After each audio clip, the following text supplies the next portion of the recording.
In this video, we introduce our discussion of triggers. Triggers are little pieces of SQL attached to specific events that take place in the life of a database. The trigger is executed when that event fires or happens. They are very similar to stored procedures in syntax and strategy, but they run when an event takes place rather than running on demand as a stored procedure would run. If you look at the architecture of a database, a trigger is simply another object. We've seen many objects: tables, views, stored procedures, functions, users, logins. All of those are objects. But a trigger object is a little bit special because instead of existing by itself, it exists in attachment to some other database object. In our case, we're particularly concerned about triggers attached to tables. And then at the end of this presentation, we will attach a trigger to a database. We can create a trigger. We can use the same constructs, the same flow control, the same variables, temporary tables, if statements, while statements, the same way we would write a stored procedure. Interesting triggers can be attached to events, such as inserting a record into a table, deleting a record from a table, or updating a record in a table. So we can write code that will run when a record is inserted into a table, deleted, or updated. Here's a very simple example. In this case, we have a table called alpha. We're attaching a trigger called tr underscore alpha underscore insert. The trigger name is not case sensitive. And this trigger will run after a row is inserted into the table. Now this is a little misleading because the row hasn't quite been inserted yet. We still have the opportunity to cancel that operation. In this case then, we have decided that any record inserted into the alpha table should be rejected. This may be some severe scenario where there is a security breach or a system failure and we just don't want any more rows in our table. So to prevent a row from being added to alpha, we raise an error. And we raise it with enough severity, sufficient severity, to prevent the previous transaction from taking place. So whatever the user tried to do, if someone ran a stored procedure, if someone executed an insert query, that operation will fail and that row will not be added to the alpha table. Let's grab this code.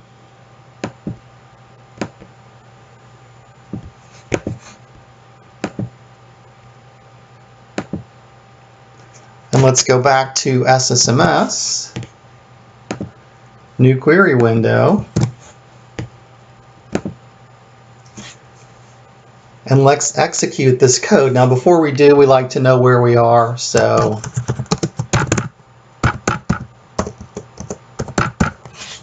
we'll pick a database.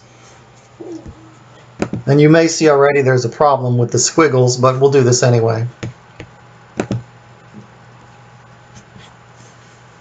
Can't do it because we don't have to have the use command in this kind of operation.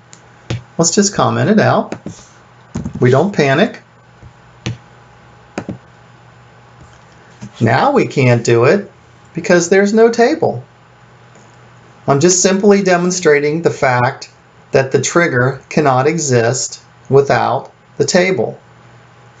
If there is no table called T-alpha, there is nothing to attach the trigger to, and the create statement fails.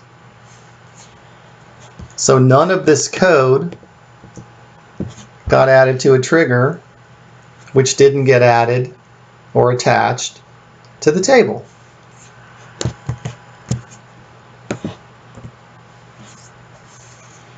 Continuing with our example of simple triggers, here's another refusal to add a row to the alpha table. In this case, we're creating a trigger the same way we did before. The trigger will run after a row is inserted into the table, but instead of doing the raise error that we did on the previous slide, we print something to the message window, and who knows where that will go, because we may not even have a message window if we're not running SSMS. Actually, we know where it will go, I'm just exaggerating.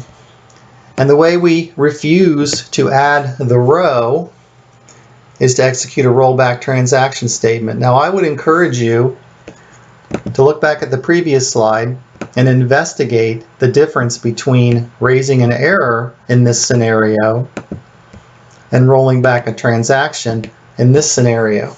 They both accomplish the same thing, but I would encourage you to investigate the side effects. What does raise error do that rollback transaction does not do? What does rollback transaction do that raise error does not do? That would be an interesting, simple research project for you, which you could certainly answer online. Let's look at a more complete example where we actually get to create a trigger. In this scenario, we've realized that whenever a row, a record, is added to a particular table, we want to log some information to another table. That's a reasonable expectation. So our target table will be employee, EMPL, and our log table will be log, LOG, using the T prefix that is our standard naming convention. Here's the log table.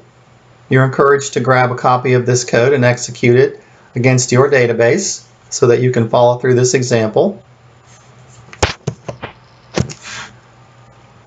I don't have the log table,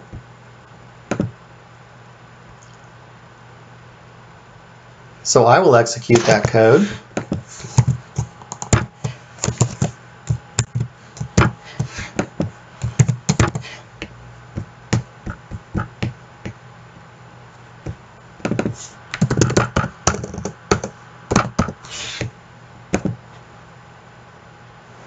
Oops, spelled my database wrong. And apparently I do have a log table. There's my database. And I don't see it. There it is. Apparently I missed it. Just to be sure, let's drop it and recreate it.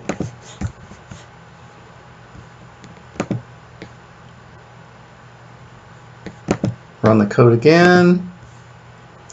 Now I have a log table. And there he is right there. And you should end up with a log table that looks something like this. We have a primary key, we have a natural key, which is just a message added to the table. It's a very simple table. It's not complete. We probably do a lot more design on this table, but it will work for our purposes. Here's the employee table. Let's create that as well.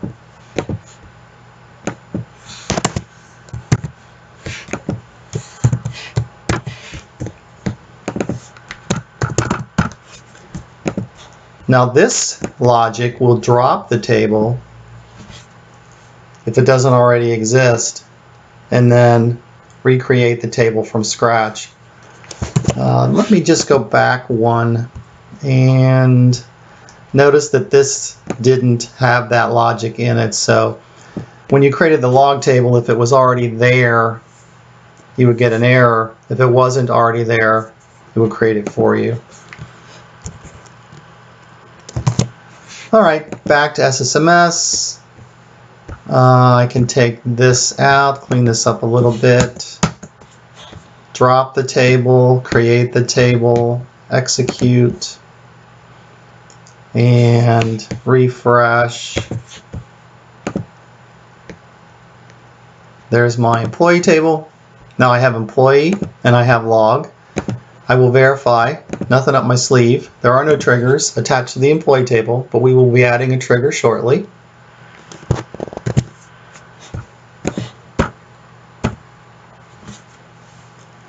Here's our rudimentary trigger. And we'll start with this. This is the logic I want to execute when the trigger fires. I want to insert a message into the log file. The column that I'm writing into is called message, and the value I'm putting into that column is trigger fired. Now I don't have the boilerplate wrapped around this to create a trigger, but if you jump ahead a couple slides, you'll see that I can add logic to create a trigger, and above that I can add logic to drop the trigger if it already exists. So let's grab this instead. This is better code because it does more work for us. And let's go back to SSMS. And the first thing I'm going to do is drop the trigger if it already exists. If it doesn't already exist, no harm done. And then I create the trigger on my employee table. The trigger will run after a row is inserted into the employee table. And what the trigger will do is insert a generic simple message into a row in the log table.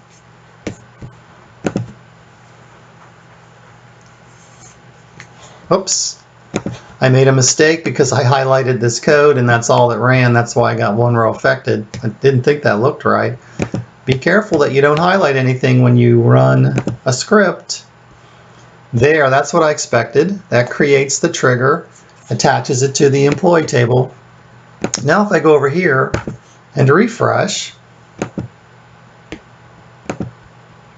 there's my trigger. And if I have a change of heart, I could select modify. And this should look familiar because we modified stored procedures. The logic is very similar, but instead of alter stored procedure, we have alter trigger.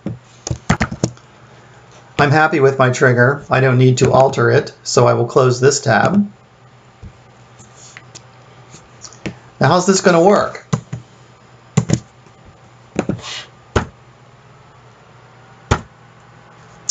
I've done this part already. So I skipped ahead a little bit because I'd already done the creation of the trigger and the verification the trigger was already there. Testing the trigger is easy.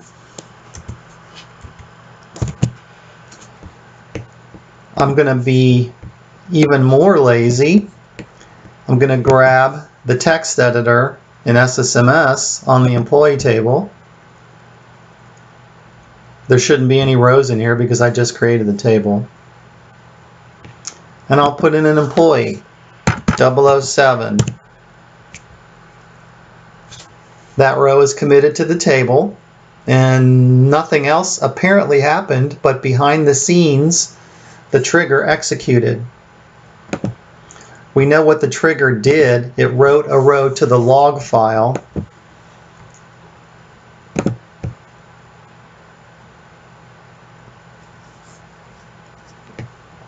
And there is the row that was added to the log file. If you don't believe me, and I wouldn't believe me either at this point, let's take all the rows out of the log file. Let's run another record into the employee table, 008. That causes the trigger to fire again. Now let's look at the log file. There's the row we just added to the log file. We have some level of confidence that the trigger is working. Word of warning, when you write a trigger, don't forget about it because it will run, as we just saw, without a lot of information. So it may run millions of times a day if you're adding millions of rows to a table or whatever event is taking place. So millions of rows added, deleted, updated would mean millions of executions of that trigger which may or may not be a good thing. So don't forget when you attach triggers to tables. We can make our trigger a little more friendly. In this case, I'm going to grab the current date and append that to the log message that I'm writing to the log table. So instead of just writing trigger fired, I'm going to write trigger fired and then a space and then the date. Let's try that. Grab this code. And remember that this logic also includes SQL to drop the trigger if it's already there. Very convenient. Execute. This trigger got overwritten. You can't tell because it has the same name and it didn't flash and didn't update, but it's new. It's a new trigger now. If you're not sure, right-click, modify, and there's the new line of code at the very bottom of the trigger that it not only prints the words trigger fired into the log, it also prints the date into the log. Let's test this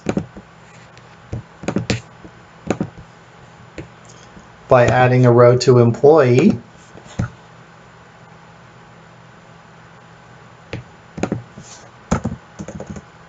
.009. Let's look at the log file again.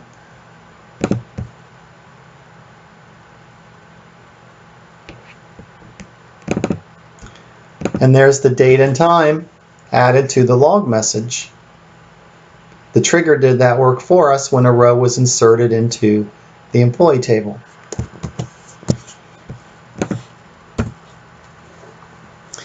Let's add more complexity.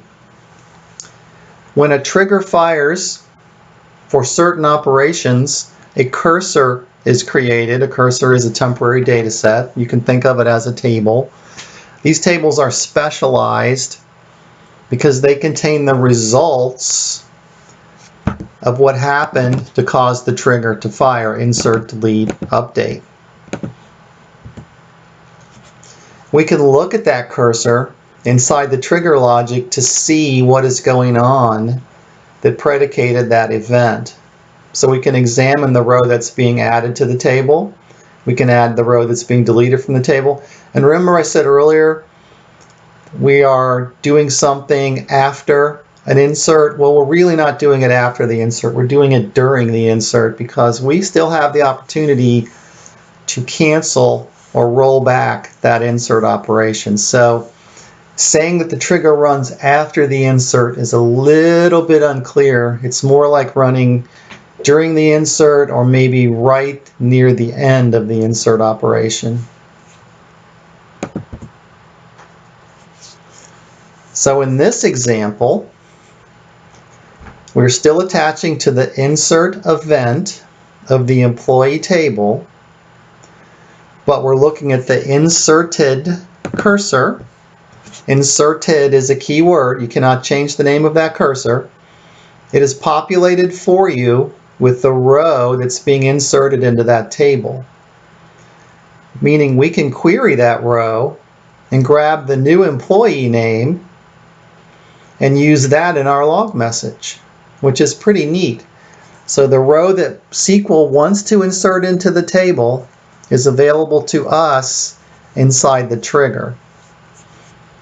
And since we're really tricky, and we know the names of the columns in the employee table, we also know the names of the columns in the inserted cursor. Under the highlighted line there, we're executing a select statement using the name of the column in the original table, employee, which is also mirrored in the inserted cursor that was built for us. And then once we've executed that select statement and stored that value into a SQL variable, we can use that variable in the insert statement that we're writing into the log file. In this example then, we are querying the inserted cursor which was built for us by the database engine and made available to us in the trigger, then we're taking information from that inserted cursor and using that to write into another table. So let's grab this.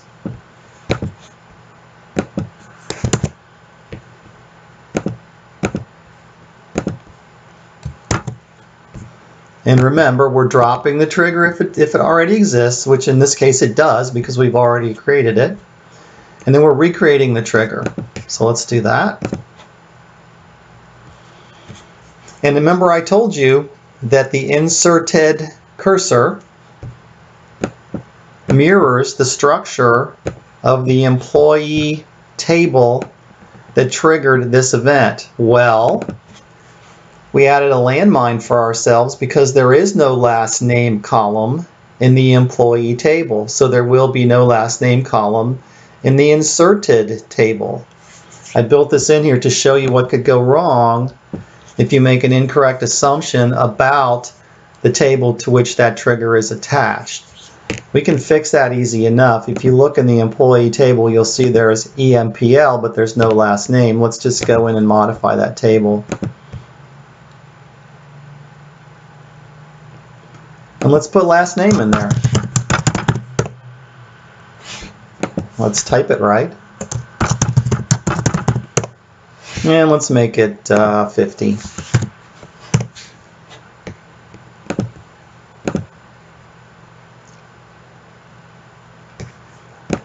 This should allow us to make the trigger, because the trigger now references something called last name, which does exist in the employee table and therefore will exist in the inserted cursor. Run this. Command completed successfully. Let's look at the trigger just to make sure. Modify the trigger. And there is the logic that we added in this new version of the trigger.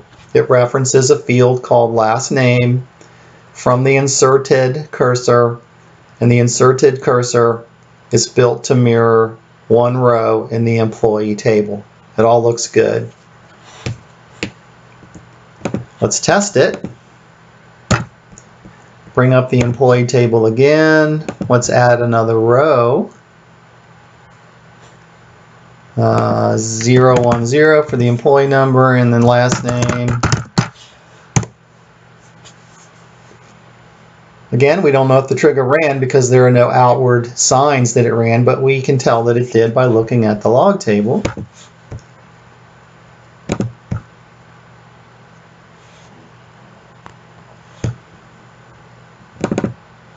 And there it is. It's a little bit ugly because there's no space between the time and the employee name, but that's easily fixed by adjusting the trigger.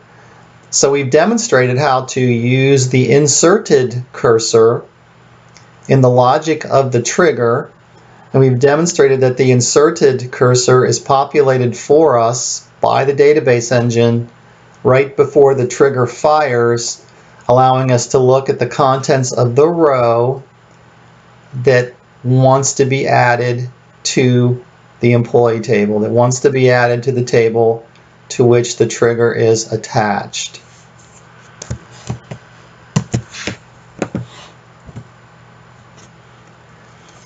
Here's a thought experiment for you. What happens if we run a little bit of a script, not just one insert statement like we did a moment ago, but 4 insert statements, and then we program in a go? What does that do? Does that run the trigger 4 times? Does it run the trigger 1 time? Does it break? I would encourage you then to experiment with that and have some understanding of what happens when you execute multiple insert statements followed by a go, which is a batch.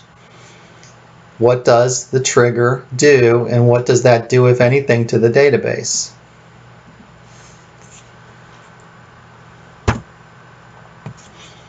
Let's do a more complex example. In this case, we have a table that keeps track of how many boats are built by a boat building company. They may build yachts and rowboats and paddle boats, and they cannot build more than 5 kinds of boats for whatever reason. There's some business rule that they have, no more than 5 kinds of boats. The boats are stored in a table called boat type.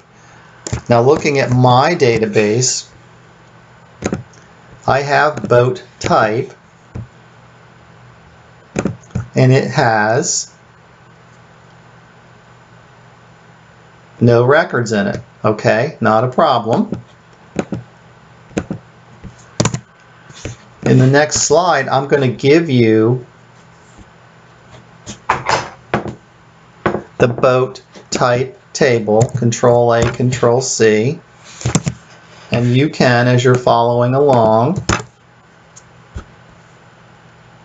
create the boat type table. This also creates a configuration table, which we'll talk about in a moment.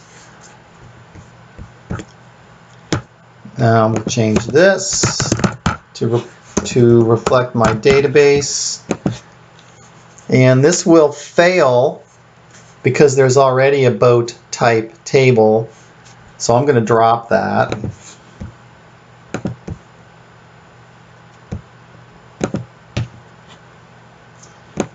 Execute this little script. Oh, my fault. There's already a config. Let's take that out.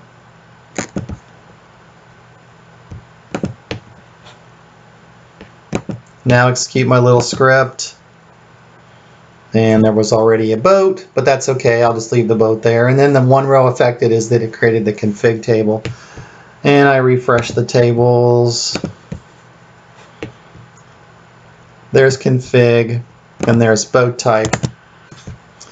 Hopefully you're able to get those 2 tables created. And let's look at this trigger. Remember that the company can only build 5 types of boats. We cannot have a 6th type of boat added to the boat type table. So in the trigger, I want to make sure that there are no more than 5 boat types. If the company tries to add a 6th type to the table, I'm going to refuse to let that happen as part of the trigger. I execute a count statement, an aggregate SQL query against boat type. I just count all the ID fields to see how many rows are in the table. And if that count is greater than 5, I raise an error refusing to let the trigger continue, which cancels the insert operation on the boat type table. Let's grab this.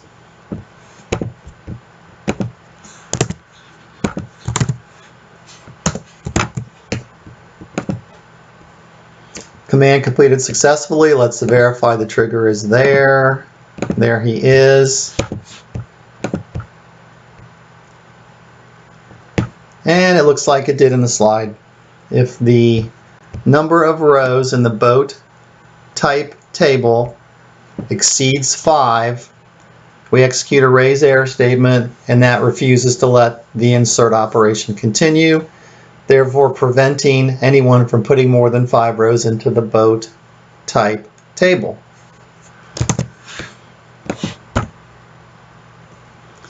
Let's give it a shot.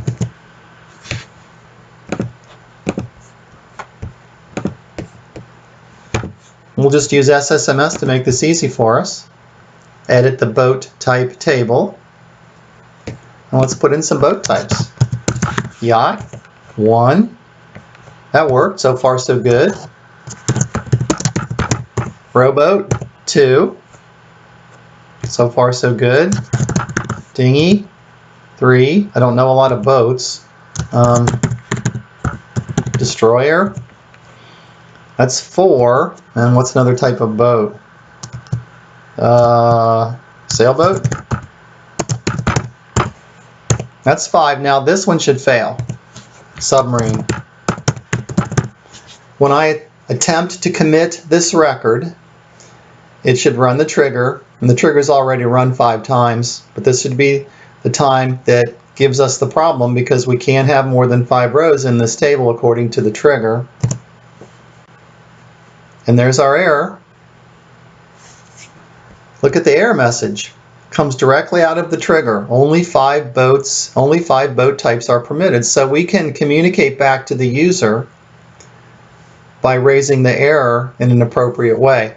If you look at the slide again and you flip back to the code, you can see that in the raise error statement, the first argument is the message that is reported back to the user, meaning we want to make that as descriptive as we can. When I go back to SSMS and I click OK to clear this error message, I'm back where I started in the editor, meaning that, hey, you can try again if you like, but it's going to fail again because the trigger will run and will again prevent this 6th record from being added. Now note, just as an aside, the ID numbers 1, 2, 3, 4, 5. Okay, so since ID is a auto increment field managed by the database engine, this one should be 6, all other things being equal, everything going perfectly, but things aren't going perfectly because the trigger failed. I mean, the trigger refused to let the insert succeed. So I'm going to press escape here, and that puts me back to 5 again, and that's okay. But let's delete the 5th one. Delete. Yes. Now let's add another one. So we've got 4 rows. We've already used IDs 1 through 5, and I'll tell you in advance we already used 6, even though we don't know it yet. So let's put another kind of boat in here. Electric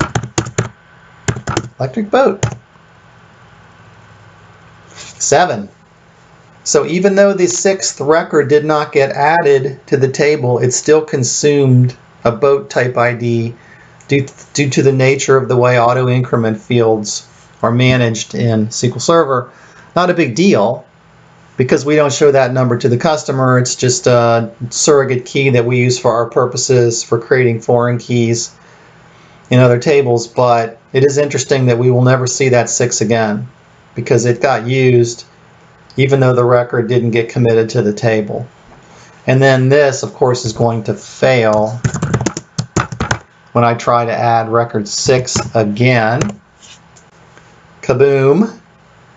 The trigger raises an error, refuses to let the row get added because there already were 5 rows in the table. Click OK, press escape, then I'm able to close that editor again.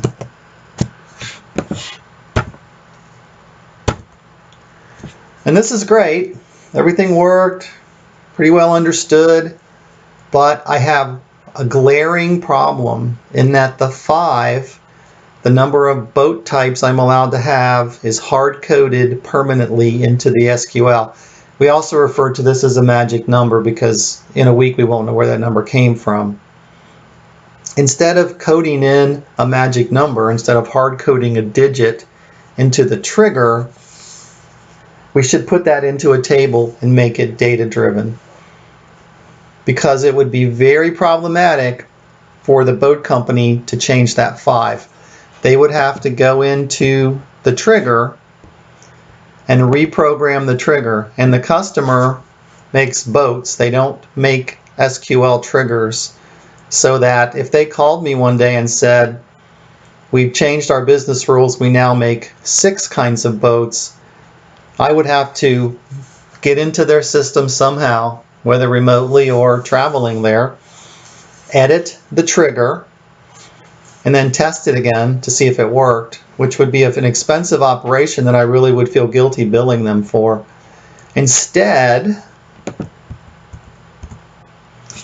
we will create a data-driven scenario where the number of boat types, rather than being hard-coded into the trigger, is taken from a configuration table. Grab this code,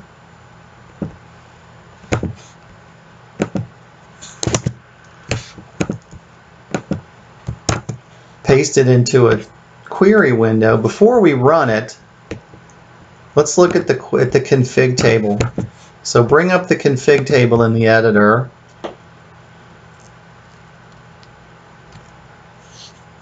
And in the config table, there's a row, and in the row there's a column called max boat type, and it's set to 5. This will accomplish the same thing as hard coding that 5 into the trigger, but now I'm going to read it from the table as part of the trigger. So flip back over to the query window that has the trigger definition, and it's a little more complex now, but here is a select statement where I read a row from the config table, I grab the max boat type column from the config table, and I store that into a variable in my trigger. And then I can compare that variable with the number of rows currently in the boat type table to see if one exceeds the other, and then raise the error. The error message is even more friendly now as well, because I can tell that I can program the error message to print the current value of max boat type if it is exceeded. And this makes the customer's life much easier, because all they have to do is go into the config table and change max boat type from 5 to 6 or 2 or 7 or 42 or whatever they're deciding to use for that. And I can give them a graphical user interface to do that. So we've created a data-driven scenario rather than hard coding a 5 or some magic number into the trigger. And everybody's life is a lot easier. Let's run this trigger creation. And let's go back and look at the trigger again. There's the employee table. There's triggers. There's modify on the trigger. We can see that it didn't get changed. Okay, so something went wrong here while I was talking, and I don't know what it is, but I'm sure I will figure it out. Flip back over to the logic to create the query, and I wonder if I just run this again. It says command completed successfully,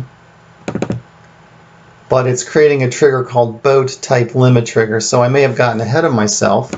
Let's refresh the trigger folder again. And I wonder where that trigger is going. Oh, I'm sorry. Forgive me, I'm looking at the employee table. You're probably screaming at me right now, aren't you? Boat type trigger, there he is. Modify the boat type trigger. And there's the logic I was just showing you in the slide. So my mistake, I was just looking at the wrong table in the database. Let's test all this. And let's take out all the boat types. Edit top 200 rows. Let's delete all the rows in the boat type table. And there are a bunch. Delete. Now the boat type table has no rows. And let's edit the config table.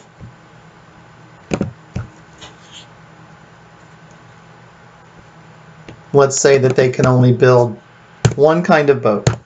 They're a very specialized company. They can't build anything else.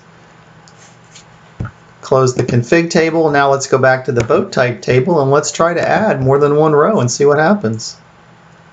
Our configuration should prevent us from doing that. They build yachts. And let's see if they can build rowboats. When I attempt to commit this second record, it should fail because the configuration setting is set to 1 for number of boat types. And there it is. And there's my error message. It's very friendly. Only one different boat type. Of course, the grammar is wrong because I picked 1. Only one different boat types are permitted. Poor grammar there. But it does work because we are data driven. We are reading the maximum boat type value from a configuration table, and we can change that on the fly if we need to.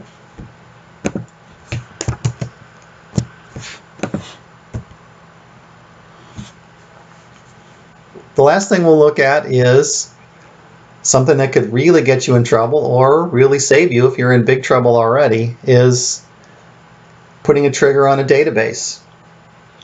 So rather than connecting to a table or connecting to some other object, we can say that if any table is added to this database, we can take some kind of action. And here I'm taking very drastic action. I'm rolling back the transaction, saying, not today, not going to happen on my watch. No one will be able to create tables in this database as long as this trigger is attached. This is superseding permissions. You can be super user, you can be whomever you like. You will not be able to add tables to this database. This is drastic, but it does demonstrate the power of a trigger. Here's what you get when you try to run that trigger. I don't encourage you to install that. You're welcome to, but be sure to delete it later. You will get frustrated. And you see that you get an error message. No tables can be created. The transaction ended in the trigger. The batch has been aborted. The batch was the go that you tried to execute when you added the table. So it works, but it's dramatic, and it will probably cause you frustration if you forget to take it out. Use your triggers wisely. Be considerate of those around you. Remember scalability, and go have some fun in the sandbox.